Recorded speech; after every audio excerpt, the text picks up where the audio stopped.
Marcus Chen adjusted his mining helmet as he walked through the cramped corridors of mining station Kepler 442b.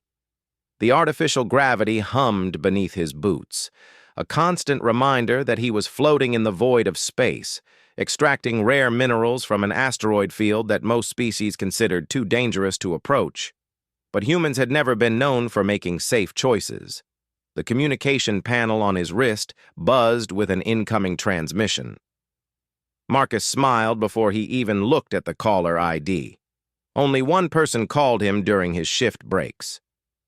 "Hey there, beautiful," he said, accepting the call. The holographic projection flickered to life, showing the face of Dr. Elena Vasquez. Her dark hair was pulled back in a messy bun, and she had that tired but happy expression she always wore after a long day in the xenobiology lab. "Don't beautiful me, Marcus Chen. I just spent 14 hours trying to classify a new species of crystalline organism that apparently thinks my research notes are delicious."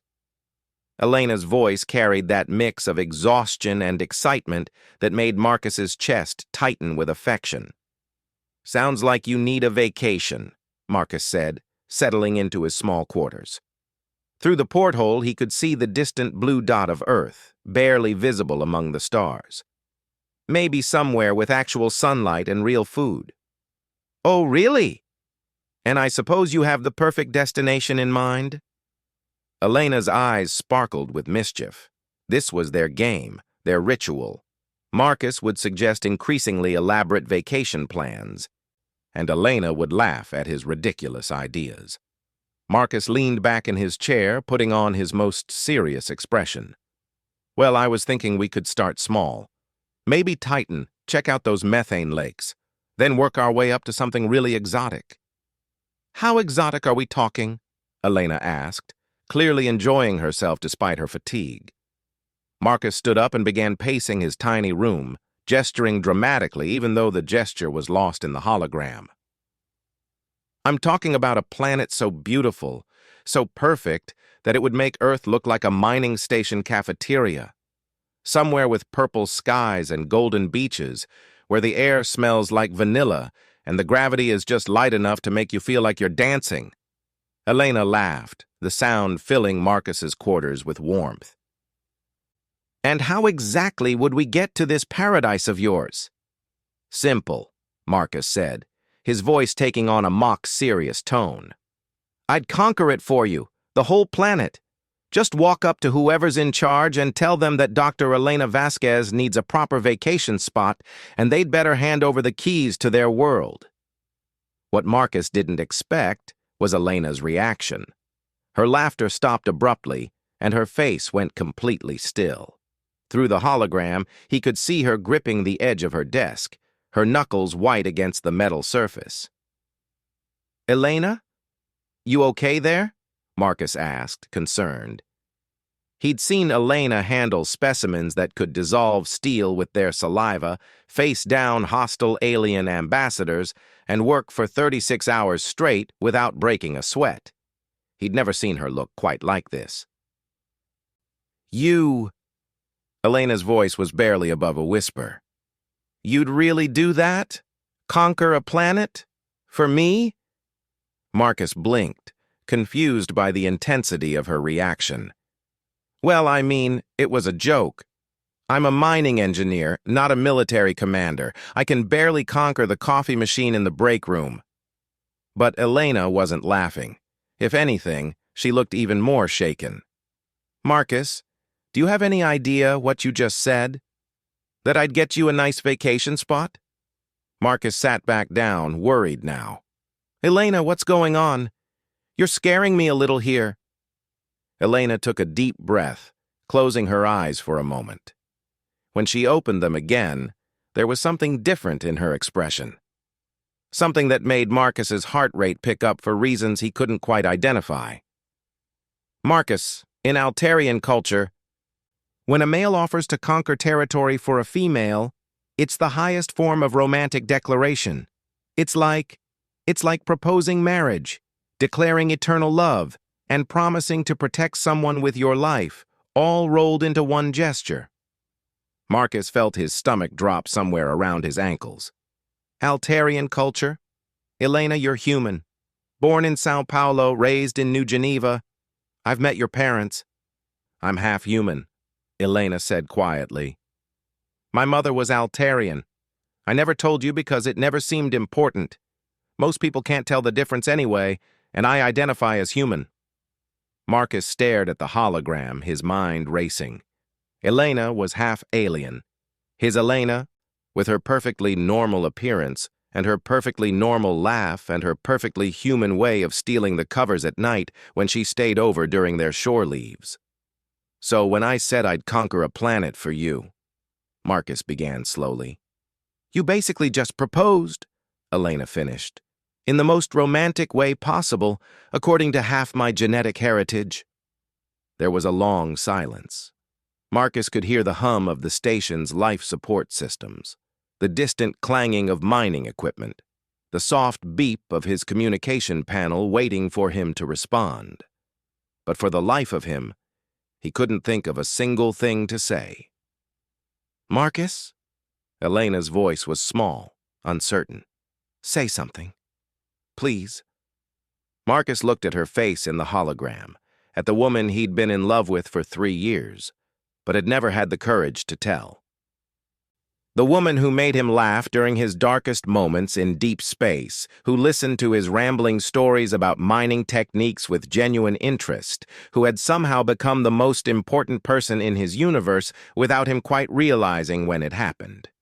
Well, he said finally, I guess the question is whether you want me to take it back or make it official. Elena's eyes went wide. What are you saying? Marcus stood up again, his heart pounding. I'm saying that maybe it wasn't entirely a joke. Maybe I've been thinking about conquering planets for you for a while now. Maybe not literally, but...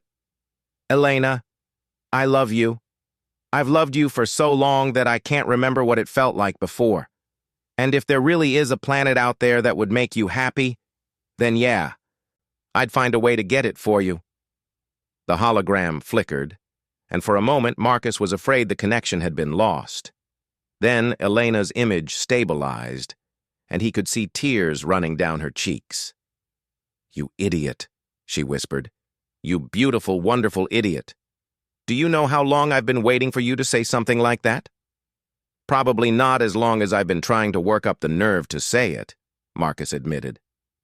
So what happens now? Do I need to actually find a planet to conquer, or will you accept the hypothetical gesture? Elena wiped her eyes, smiling through her tears. Well, according to Altarian tradition, the male has to prove his worthiness by completing the conquest within 1 solar cycle. If he succeeds, the female accepts his suit and they're bonded for life. Marcus felt his mouth go dry. 1 solar cycle. That's just over a year. 1 Earth year, yes, Elena confirmed. Of course, most Altarians aren't expected to literally conquer entire planets. Usually it's more symbolic. Taking over a rival's business, defeating an enemy in combat, achieving some impossible goal. The point is to prove that you're capable of moving mountains for the one you love. Marcus sank back into his chair, his mind reeling. Elena, I work in asteroid mining. The most impressive thing I've done this month is fix a broken ore processor. I'm not exactly conquest material. Elena's smile softened, and she leaned closer to the camera. Marcus, you work in one of the most dangerous jobs in human space. You've been mining asteroids in hostile alien territory for 5 years, pulling rare elements out of rocks that most species won't even approach. You've survived solar storms, equipment failures, and at least 3 attempted pirate raids that I know of. If that's not conquest material, I don't know what is. That's just my job, Marcus protested. I'm not some kind of hero. I'm just a guy with a good understanding of mineral extraction and a healthy appreciation for hazard pay. Marcus. Elena's voice was firm now, carrying the same tone she used when explaining complex xenobiology to stubborn colleagues. Do you know what humans are famous for out here among the other species? Marcus shrugged. Being too stupid to know when something is impossible. For doing the impossible anyway, Elena corrected. For looking at challenges that make other species turn and run and saying, well, that looks interesting, let's give it a shot. The Galactic Council has a saying about humans. If you want something done safely, hire anyone else. If you want something done that can't be done, hire a human. Marcus had heard variations of that saying before, usually from alien traders who couldn't quite hide their mixture of admiration and bewilderment when dealing with human crews. He'd never thought much about it. So, what are you saying? He asked. I'm saying that if anyone could find a way to conquer a planet in 1 year, it would be you, Elena said. And I'm saying that I love you too, you impossible man. I love your terrible jokes and your stubborn streak and the way you talk about mineral veins like they're works of art. I love that you've been risking your life in deep space for years just so you could save up enough money to give us both a better future. Marcus felt his throat tighten.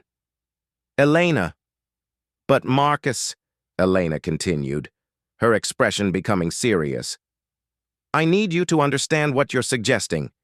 If you really want to honor this declaration, if you really want to try to conquer a planet for me, it's not going to be easy. It's not going to be safe. And there's no guarantee that it's even possible. Marcus looked out the porthole again, at the vast expanse of space surrounding their little mining station. Somewhere out there were hundreds of worlds, thousands of civilizations, species and cultures and challenges that humanity was only beginning to understand. The idea of conquering an entire planet seemed insane. It also seemed like exactly the kind of insane thing that humans were known for pulling off. What kind of planet are we talking about? Marcus asked slowly. I mean, hypothetically. If I were actually going to try this, what would I be looking for? Elena's eyes lit up with excitement and terror in equal measure. Well, according to tradition, it should be a world of genuine value, something that would require real effort and skill to claim. Not an empty rock, but not an established military powerhouse either. Something challenging but achievable. Marcus nodded thoughtfully. And once I conquered this hypothetical planet, what would happen to it? It would be yours, Elena said simply, to rule, to protect, to develop as you see fit. The Altarian concept of conquest isn't about destruction or exploitation. It's about taking responsibility for something greater than yourself, proving that you can build and maintain a civilization worthy of the one you love. The weight of what Elena was describing settled on Marcus's shoulders like a physical force. Not just conquering a planet, but ruling it. Being responsible for an entire world and everyone on it. That's terrifying, Marcus said honestly. Yes, Elena agreed. It is. They looked at each other through the hologram for a long moment, both of them seeming to realize that their relationship had just shifted into territory neither of them had mapped before. I need to think about this, Marcus said finally. This is bigger than anything I've ever considered. Elena nodded. I know. And Marcus, whatever you decide, it doesn't change how I feel about you. You don't have to conquer anything to prove your love to me, I already know. But? Marcus could hear the unspoken word hanging in the air. Elena's smile was sad and hopeful at the same time. But if you really want to try this, if you really want to honor the declaration you made, then I'll support you however I can. Because I've seen what humans can accomplish when they set their minds to something impossible. The communication panel beeped, indicating that Marcus's break was almost over. In 5 minutes, he'd have to get back to work, back to the routine of extracting minerals from floating rocks in the middle of nowhere. I should let you go, Elena said. You have a shift to finish. Yeah, Marcus agreed, though he made no move to end the call. Elena? Yes? I love you. Whatever I decide about the planet-conquering thing, I love you. Elena's smile could have powered the entire mining station. I love you too, Marcus. Now go make sure our asteroid doesn't explode. I'll need you in one piece if you're going to take over the galaxy for me." The call ended, leaving Marcus alone in his quarters, with the hum of the station and the distant stars. He sat there for several minutes, trying to process what had just happened. He'd started the day as a simple mining engineer with a girlfriend he'd been too nervous to tell he loved. Now he was apparently engaged to a half-alien xenobiologist who expected him to conquer a planet within the next year. His wrist communicator buzzed with a message from his shift supervisor, reminding him that the ore processors wouldn't run themselves. Marcus sighed, grabbed his helmet, and headed for the door. As he walked through the corridors toward the mining bays, Marcus found himself looking at his fellow workers with new eyes. These were humans, all of them, working in conditions that most species considered suicidal. They were extracting resources from asteroids that drifted through space lanes controlled by hostile alien factions, using equipment that broke down regularly and could explode at any moment, all for the chance to make enough money to build better lives back on Earth or the colonies. Maybe Elena was right. Maybe humans really were known for doing impossible things. Maybe conquering a planet wasn't as insane as it sounded. Marcus reached the mining bay and began his pre-shift equipment check, his hands moving through the familiar routine while his mind wandered to thoughts of distant worlds and impossible challenges. Somewhere out there was a planet waiting to be conquered. The question was whether a mining engineer from Earth had what it took to claim it. As Marcus powered up his mining rig and prepared to head into the asteroid field, he found himself smiling. For the first time in his life, he had a goal that went beyond simply surviving another shift. He had something worth fighting for, worth risking everything for. He had a planet to conquer and a woman to marry. The asteroid field stretched out before him, chunks of rock and metal drifting through space like stepping stones to the future. Marcus guided his mining rig toward the nearest promising asteroid, his mind already working on plans and possibilities. 1 solar cycle, 12 Earth months to achieve the impossible. Marcus had faced worse odds before, though usually with less at stake. As he fired up his cutting laser and began extracting ore from the asteroid's surface, he was already thinking about what came next. First, he needed information. He needed to know what was out there, what worlds might be suitable for conquest, what the political situation looked like in the various alien territories. He needed to understand the legal implications of planetary conquest, the military challenges, the economic requirements. Most importantly, he needed to figure out if a human mining engineer could really pull off something that sounded like it belonged in a history book rather than real life.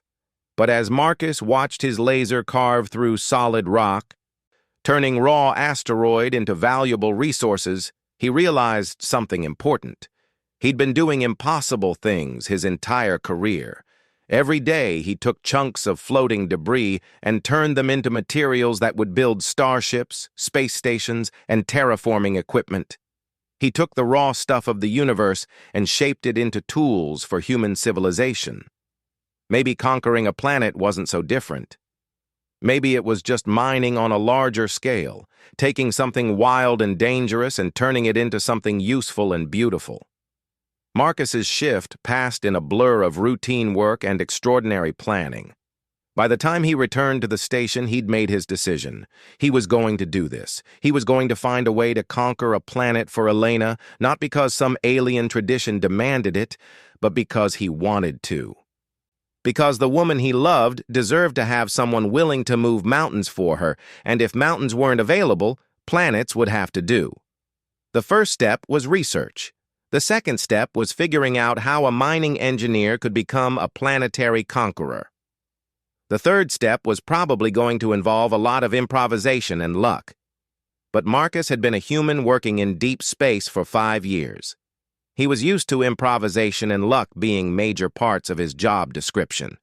As he made his way back to his quarters to start researching suitable planets for conquest, Marcus couldn't help but smile. Elena was right about one thing. If you wanted something done that couldn't be done, you hired a human. And Marcus Chen was about to prove that some humans were willing to take on jobs that even other humans thought were impossible. 3 months after his conversation with Elena, Marcus Chen found himself standing in the observation deck of the trading station Nexus Prime, staring at a holographic star map that displayed what might be the most insane plan in human history. The map showed a planet called Koreshadar, located in a disputed system on the edge of Zephyrian territory. "You're completely out of your mind," said Captain Sarah Martinez, Marcus's oldest friend, and the person whose ship had brought him to Nexus Prime. "I've known you for 10 years, Marcus, and this is crazy, even by your standards." Marcus didn't take his eyes off the map. "The planet has everything we need, Sarah. Rich mineral deposits, breathable atmosphere, minimal native population that's currently under the control of a Zephyrian warlord who's about as popular as a plasma leak. The locals would probably welcome a change in management." "The locals are a warrior culture that's been fighting off-world invaders for 3 centuries, Sarah pointed out. "And the Zephyrian warlord has a private army and enough firepower to level a small moon. What exactly are you planning to conquer them with? Your mining equipment?" Marcus finally turned away from the map, grinning. "Something like that." Sarah stared at him. "Oh no, I know that look. That's the same look you had when you decided to mine that asteroid that was drifting through a solar storm. What are you planning?" Marcus activated a different section of the holographic display, showing detailed scans of Koreshdar's surface. The planet's main city is built around a massive geothermal energy source. The Zephyrians have been using it to power their operations for decades, but they're barely scratching the surface of what's available. Most of their technology is military-focused. They're not engineers. "And you are," Sarah said slowly, beginning to understand. "And I am," Marcus confirmed. "Sarah, what if I told you that I could triple their energy output in 6 months? Provide them with mining technology that would make them the richest system in 3 sectors, and give them the infrastructure to become a major trading hub instead of a backwater military outpost?" Sarah crossed her arms. "I'd say that sounds like a bribe, not a conquest." "It's not a bribe," Marcus said. "It's a demonstration of value. According to my research, Altarian conquest traditions don't require military victory. They require proving that you can provide better leadership and protection than the current ruler. If I can show the people of Koreshadar that I can give them a better life than their current warlord, that's just as valid as defeating him in combat. And if the warlord doesn't agree to step aside peacefully," Marcus's grin widened, "then I fall back on Plan B, which is industrial sabotage on a scale that would make the mining guild proud." Sarah laughed despite herself. "You're planning to out-engineer a military dictator. Sarah, you've seen what human engineering can accomplish when we put our minds to it. We build cities on airless moons, extract resources from the cores of dying stars, and terraform planets that other species write off as uninhabitable. This warlord has guns and ships, but I have something better." "What's that?" Marcus gestured to the star map, which now displayed shipping routes, resource flows, and economic data for the entire region. "I have 3 months of research, a complete understanding of their infrastructure, and the backing of Elena's xenobiology connections. Did you know that the Koreshadar natives are actually highly advanced in biotechnology? They've been developing organic alternatives to standard tech for generations, but they've never had access to the rare minerals needed to implement their designs on a large scale." Sarah studied the data flowing across the display. "So you're planning to give them the resources they need?" "I'm planning to show them how to extract those resources from their own planet," Marcus corrected. "The mineral wealth is already there, buried in veins that the Zephyrian mining operations have completely missed because they don't understand geological surveys. I can teach them to access deposits that would make their world one of the richest in the sector." And in exchange, they help you overthrow their current ruler? Marcus shook his head. In exchange, they vote to replace their current ruler with someone who understands their needs and can help them achieve their potential, someone who's already proven he can deliver on his promises. Sarah was quiet for several minutes, studying the holographic data with the eye of someone who'd spent years navigating the complex politics of interspecies trade. It might actually work, she said finally. If you can deliver on half of what you're promising, the natives would have every reason to support you over a warlord who's been keeping them in poverty. The question is logistics, Marcus said. I need to get to Koresh Dar, along with enough equipment to demonstrate what I can do.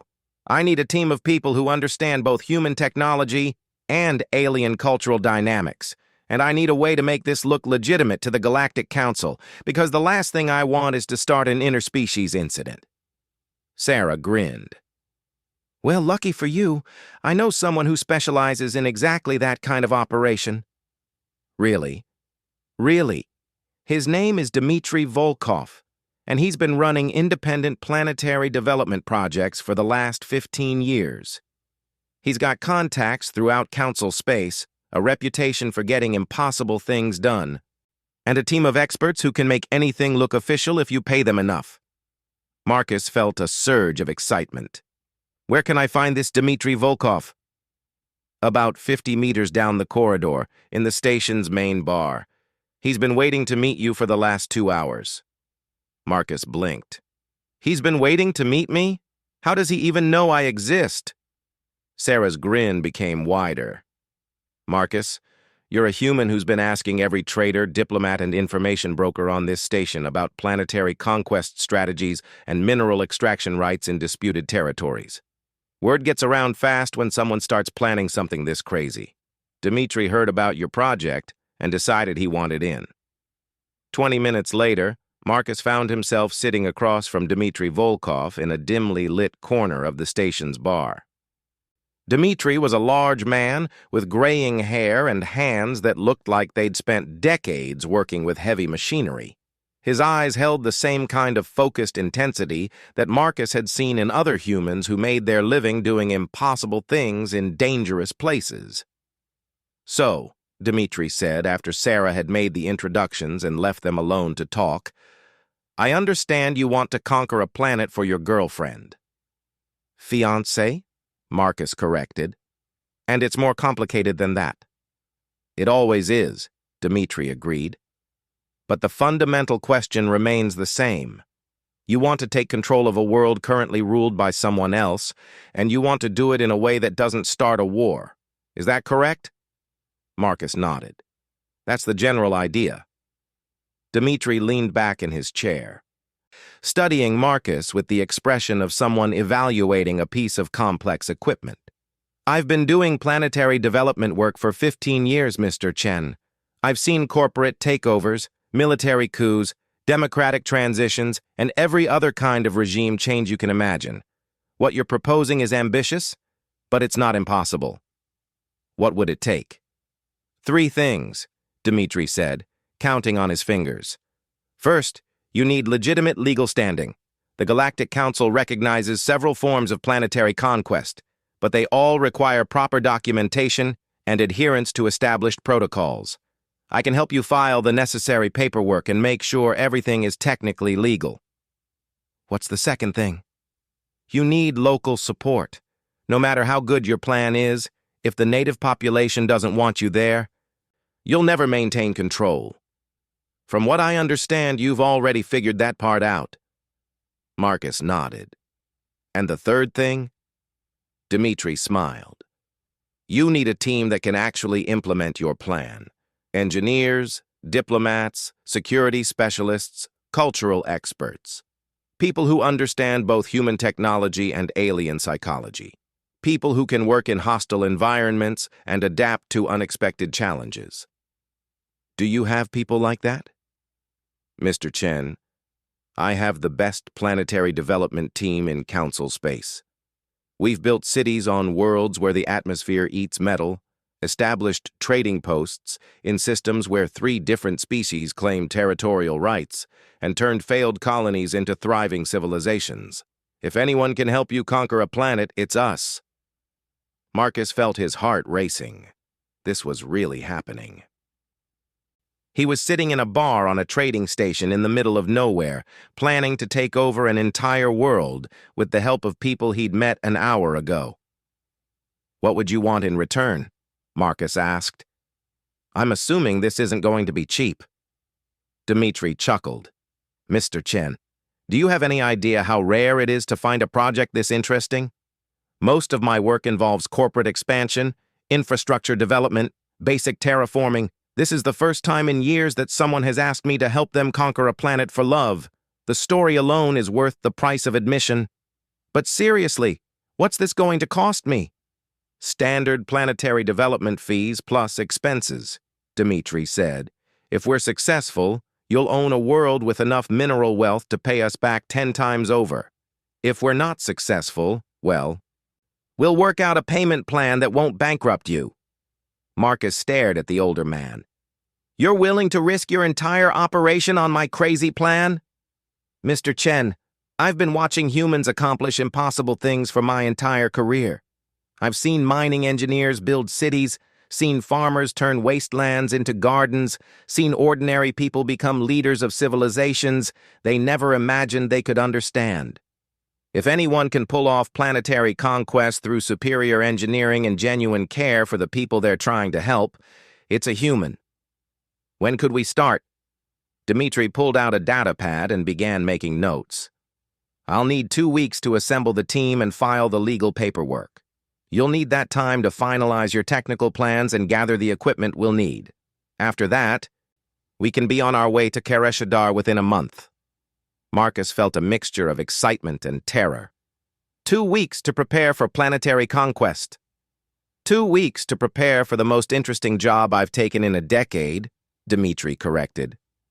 "Mr. Chen, I've seen a lot of ambitious projects in my time, but I've never seen someone willing to take on this kind of challenge for such a personal reason. That kind of motivation can accomplish extraordinary things."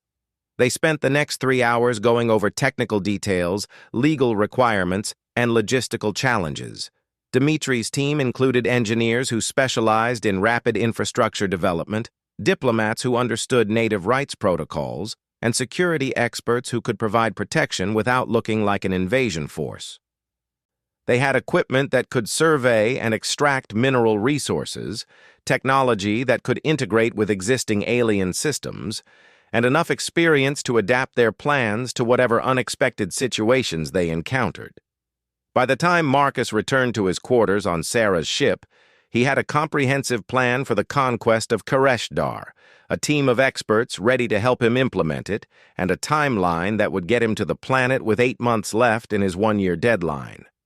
He activated his communication system and placed a call to Elena, eager to share the news about his progress.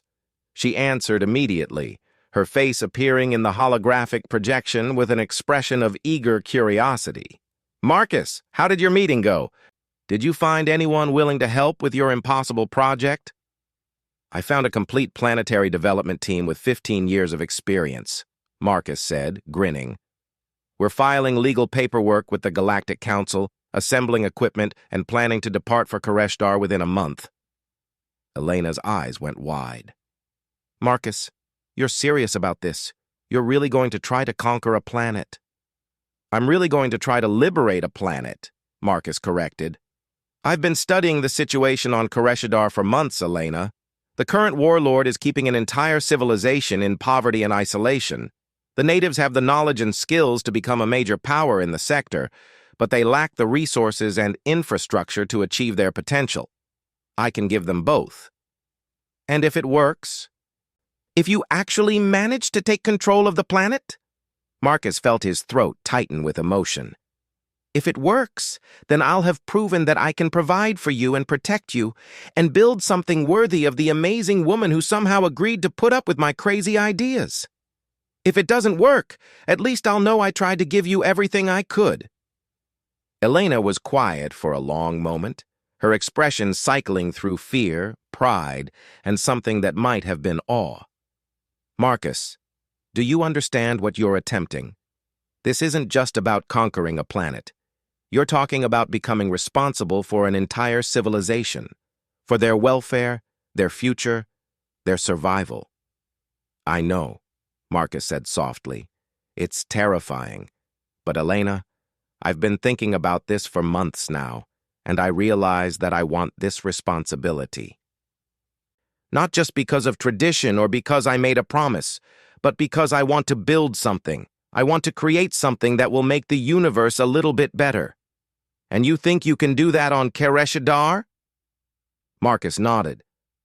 I think the natives of Kareshadar can do it if someone gives them the tools and resources they need. I think they've been waiting for generations for the chance to show what they're capable of.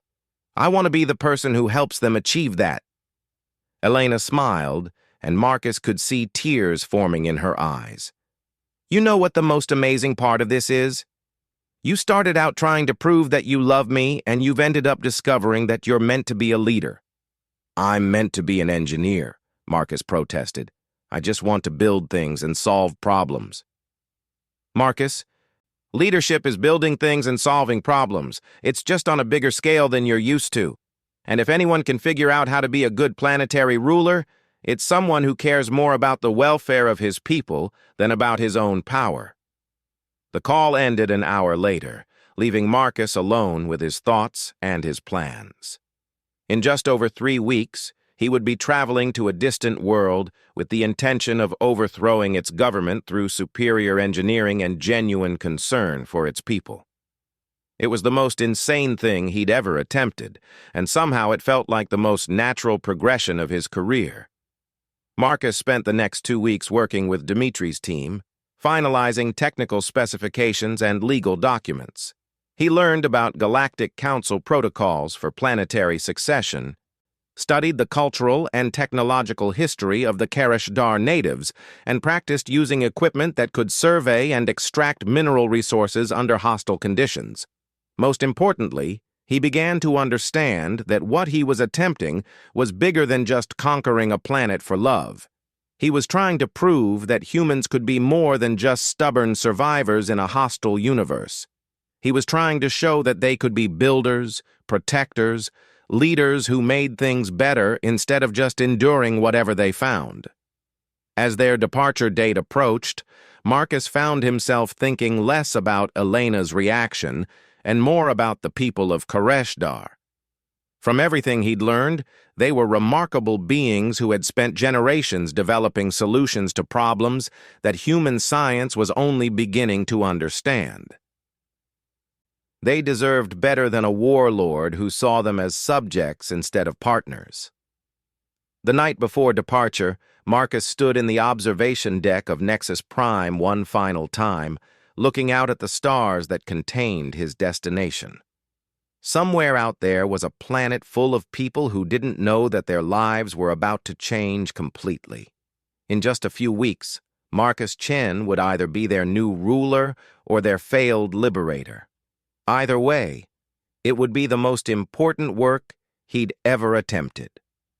And for the first time since this whole adventure began, Marcus was completely certain that he was doing the right thing, regardless of how it turned out. The surface of Kareshadar was even more beautiful than Marcus had imagined from the orbital scans. Purple-tinted grass swayed in the gentle breeze, while crystalline formations jutted from hills that rolled toward distant mountains. The air smelled of something like cinnamon mixed with ozone, and the gravity was light enough to make every step feel like a small leap. But Marcus wasn't here for sightseeing. He stood at the edge of what would soon become the most important construction project in the planet's history, watching as Dimitri's team unloaded equipment that would either liberate a civilization or get them all killed. "The locals are watching us," reported Zara Okafor, the team's cultural specialist. She pointed toward a distant ridge where figures could be seen moving between the crystalline formations. "They've been observing our landing site for the past 6 hours. "Are they hostile?" asked Dimitri, who was supervising the assembly of a massive mining platform. "Curious," Zara corrected. According to my cultural briefings, the Koreshdari natives traditionally observe newcomers for several days before making contact. It's considered polite to let strangers demonstrate their intentions through actions rather than words. Marcus nodded, checking the readings on his geological scanner. The mineral veins beneath their feet were even richer than the orbital surveys had indicated. There were rare elements here that could power spacecraft, metals that could build cities, and crystalline formations that could revolutionize energy storage. The Zephyrian warlord who currently controlled this planet had been sitting on a fortune and using it to fund military operations instead of improving the lives of his people. "How long until we can start the demonstration?" Marcus asked. 6 hours to get the mining platform operational, replied Chief Engineer Torres, a woman who had spent the last decade building impossible structures on uninhabitable worlds. "After that, we can begin extraction immediately." "And the power generation systems?" "Those will take longer," admitted Dr. Patel, the team's energy specialist. "The geothermal taps we're planning require integration with existing Koreshdari biotechnology. We need their cooperation to make it work properly." Marcus studied the distant figures on the ridge. "Then I guess it's time to make some new friends." Leaving the rest of the team to continue their preparations, Marcus walked across the purple grassland toward the ridge where the natives had been watching them. He carried no weapons, just a translation device and a small sample case containing examples of the minerals they could extract from the planet's surface. The walk took 20 minutes, giving Marcus time to appreciate the alien beauty of his potential new home. The landscape was dotted with flowers that looked like living jewels, their petals reflecting the orange light of Koreshadar's sun in ways that created tiny rainbows wherever he looked. Strange bird-like creatures flew overhead, their wings making a sound like wind chimes. It was the kind of place Elena would love, Marcus thought. The kind of world where a xenobiologist could spend years discovering new forms of life and never get bored. As he approached the ridge, the watchers became clearer. The Koreshdari were humanoid in basic shape, but their skin had a subtle crystalline quality that made them seem to glow from within. They were tall and elegant, moving with a grace that suggested they were completely at home in their environment. Most importantly, they didn't appear to be armed or hostile. Marcus stopped about 30 meters from the closest group and activated his translation device. "Hello?" he said, hoping the technology would convey both his words and his peaceful intentions. "My name is Marcus Chen. I'm here to speak with your people about the future of this world." One of the natives stepped forward, a being whose crystalline skin patterns suggested advanced age. When he spoke, his voice had a harmonic quality that made Marcus think of music. "I am Elder Kethros of the Western Settlements," the translation device rendered his words. "We have watched your arrival with great interest, Marcus Chen. Your people bring strange machines and speak of change. What is it you seek on our world?" Marcus opened his sample case, displaying the refined minerals that represented a tiny fraction of what lay beneath Koreshadar's surface. "I seek to help your people access the wealth that belongs to them. These minerals exist in vast quantities beneath your feet, but current extraction methods only reach a small portion of what's available." Elder Kethros examined the samples with obvious interest. "And in exchange for this knowledge, what do you ask?" "I ask for the chance to prove that I can be a better leader for your people than the one who currently rules them," Marcus said honestly. "I ask for the opportunity to show you what your world could become if it was governed by someone who cared more about your welfare than about maintaining power through force." The elder's crystalline features shifted in what Marcus hoped was surprise rather than anger. "You seek to challenge Warlord Zarek?" "I seek to make his rule irrelevant," Marcus corrected. "If your people are prosperous and free, if your world becomes the trading hub and technological center it has the potential to be, then Warlord Zarek becomes just a man with weapons and no one left to threaten. Elder Kethros was quiet for a long moment, studying Marcus with eyes that seemed to hold depths Marcus couldn't fathom. You speak of prosperity and freedom, Marcus Chen. Many outsiders have made such promises to our people. Why should we believe that you are different? Marcus gestured toward the landing site where Dimitri's team was setting up their equipment. Because I'm not asking you to trust me. I'm asking you to let me prove what I can do. Give me 30 days to demonstrate the mining and energy systems I'm proposing. If they work as I claim, if they improve your lives as much as I believe they will, then you can decide for yourselves whether you want my continued involvement.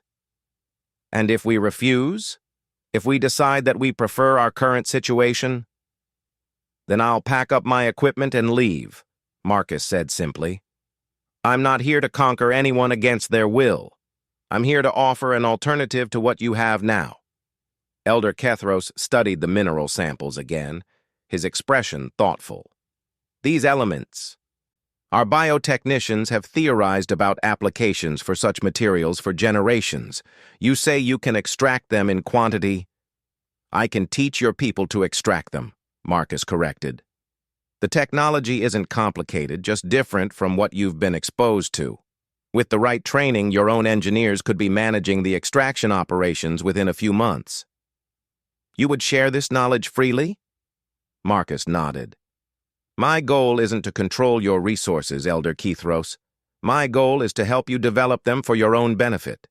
A prosperous Karesh Dar benefits everyone in this sector, including my own people. The elder was silent for several more minutes, apparently considering Marcus's words. Finally, he spoke again. I will bring your proposal to the Council of Settlements, Marcus Chen. If they agree to your demonstration period, you will have 30 days to prove your claims. But understand that failure will not be tolerated kindly. Our people have suffered under promises that were broken. I understand, Marcus said. And Elder Kethros? I'm not planning to fail. 3 days later, Marcus received word that the Council of Settlements had agreed to his proposal. The next morning he stood beside the newly operational mining platform, watching as refined minerals poured from rock that had been considered worthless by Zephyrian extraction methods. A crowd of Karesh-Dari had gathered to watch the demonstration, their crystalline features reflecting amazement as tons of valuable material emerged from deposits that their current rulers had ignored completely. Elder Kethros stood at the front of the group, studying the operation with obvious fascination. The efficiency is remarkable, he commented as Marcus explained the process. Your machines extract nearly 10 times the mineral content of Zephyrian equipment. It's not just the machines, Marcus replied. It's understanding the geological structure of the deposits. Humans have been mining asteroids and hostile planets for generations. We've learned how to read rock formations and predict where the richest veins will be found. And you would teach this knowledge to our people? Marcus nodded toward Torres, who was already working with a group of young Karesh-Dari engineers to explain the principles behind the extraction process. My engineer is giving them a complete technical briefing right now. By the end of the week, your people will understand the theory. By the end of the month, they'll be able to operate the equipment independently. Elder Kethros watched the impromptu engineering lesson with growing excitement. Marcus Chen, if what you promise proves true, this knowledge alone would transform our civilization. This is just the beginning, Marcus said. Wait until you see what Dr. Patel has planned for your energy systems. The energy demonstration took place a week later, in the geothermal valleys where the Karesh-Dari had built their most advanced biotechnology installations. Dr. Patel had spent days working with native technicians to understand their organic power systems, and the results of their collaboration exceeded everyone's expectations. The integration is perfect, Dr. Patel explained as power readings climbed to levels no one had thought possible. Your biotechnology provides incredible efficiency and self-regulation, while our thermal extraction methods provide the raw energy input your systems need to reach their full potential. The result was an energy output that could power not just the local settlements, but industrial operations on a scale that would make Karesh Dar a major manufacturing center. More importantly, the system was completely sustainable, using natural processes that would actually improve the planet's environment over time. This is beyond anything we dreamed possible, breathed scientist Liara, one of the senior biotechnicians. With this level of power generation, we could implement projects that have been theoretical for centuries. What kind of projects? Marcus asked. Liara's crystalline features brightened with enthusiasm. Atmospheric processors that could expand habitable zones across the continent, transportation systems that could connect all our settlements with minimal environmental impact, manufacturing facilities that could produce goods for trade throughout the sector. Marcus felt a surge of excitement as he began to understand the full potential of what they were building. This wasn't just about conquering a planet anymore. This was about helping an entire civilization achieve a future they had only been able to dream about. The third week of demonstrations focused on the transportation and communication systems that would link Karesh Dar's scattered settlements into a unified planetary civilization.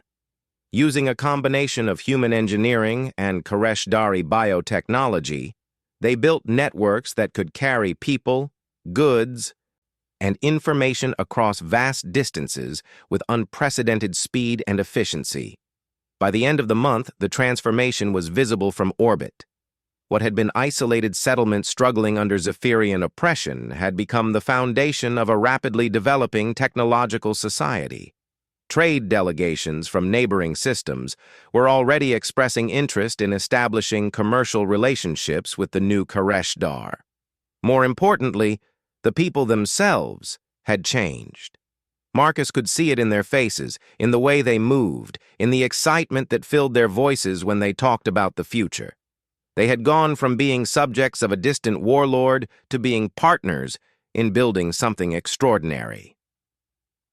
The final test came when Warlord Zarek himself arrived to investigate the changes on his planet. Marcus stood in the central plaza of what had become Karesh Dar's new capital, watching as Zephyrian military ships landed near the industrial complex that now dominated the skyline. Zarek emerged from the lead ship with a complement of armed soldiers, his expression making it clear that he was not pleased with recent developments. "You are the human who thinks he can steal my world," Zarek growled as he approached Marcus. The warlord was a massive being, covered in scales and carrying weapons that could probably level a city block. "I'm the human who helped these people develop their world," Marcus replied calmly. "I think you'll find that changes things considerably." Zarek looked around the plaza, his expression growing darker as he took in the signs of prosperity and technological advancement that had emerged in just 30 days. "You think a few machines and some infrastructure improvements make you a ruler? I have armies, human. I have weapons that could turn this entire planet into ash." "And then what would you rule?" Marcus asked. "A dead world with no people and no resources? That doesn't sound like a very profitable arrangement." "Profitable enough to maintain my reputation," Zarek snarled. "No one takes territory from the Zephyrian Empire without consequences." "Then it's fortunate that no one has taken territory from the Zephyrian Empire," said Elder Kethros, stepping forward with a document case in his hands. "Because as of this morning, Kareshadar is no longer part of the Zephyrian Empire." Zarek turned toward the Elder, his weapons humming to life. "What are you talking about, old one?" Elder Kethros opened the document case, revealing official papers bearing the seals of the Galactic Council. According to the planetary self-determination protocols, any world that achieves Class 3 civilization status has the right to declare independence from colonial rule and choose its own government. As of 6 hours ago, the Council has officially recognized Kareshadar as an independent world. Class 3 status? Zarek's voice was barely controlled fury. This backward planet has never even achieved interplanetary travel. Actually, said Dr. Patel, stepping forward with a smile, they achieved interplanetary travel yesterday. Would you like to see our new Starship production facility? Zarek stared in disbelief as Dr. Patel led the group to the edge of the plaza, where a sleek vessel rested on a launch platform. The ship was clearly a hybrid of human engineering and Koreshadari biotechnology, beautiful and functional in ways that neither species could have achieved alone. 30 days, Zarek whispered. In 30 days, you've turned a primitive outpost into an independent civilization? We didn't turn them into anything, Marcus corrected. We gave them the tools to become what they always had the potential to be. The Koreshadari did all the real work themselves. Zarek looked around the plaza one more time, seeming to finally understand that his military power was useless against a population that no longer needed his protection or feared his threats. This isn't over, human. The Zephyrian Empire doesn't forget insults. Neither do we, said a new voice from behind them. Marcus turned to see Captain Martinez approaching with a small fleet of human ships visible in the sky above them. But we're very good at making new friends. The standoff lasted another hour, but the outcome was never really in doubt. Zarek had weapons and soldiers, but Marcus had something more valuable, a planet full of people who had chosen him as their leader because he'd improved their lives rather than threatening to destroy them.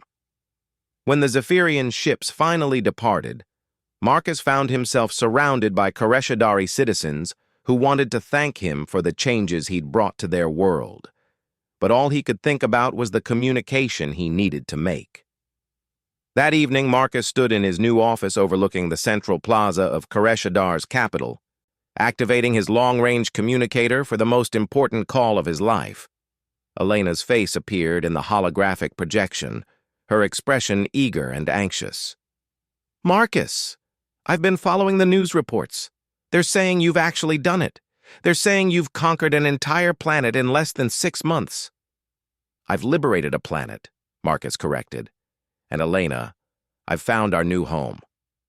Elena's eyes filled with tears as she looked at the view behind Marcus, the bustling plaza full of beings from multiple species working together to build something unprecedented. It's beautiful, she whispered. It's ours, Marcus said simply.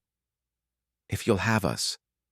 The Koreshadari have asked me to serve as their first elected president, and they've offered full citizenship to any humans who want to join our community. We could build a life here, Elena. We could build a civilization. Elena was quiet for a long moment, studying Marcus's face through the hologram. You've changed, she said finally. You look like someone who's found his purpose. Marcus nodded.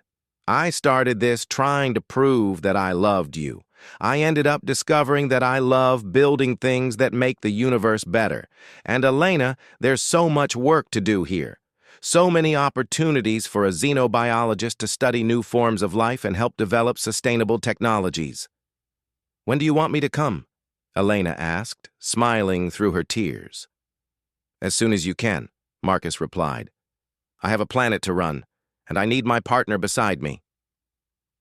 The call ended with Elena promising to book passage on the next available transport.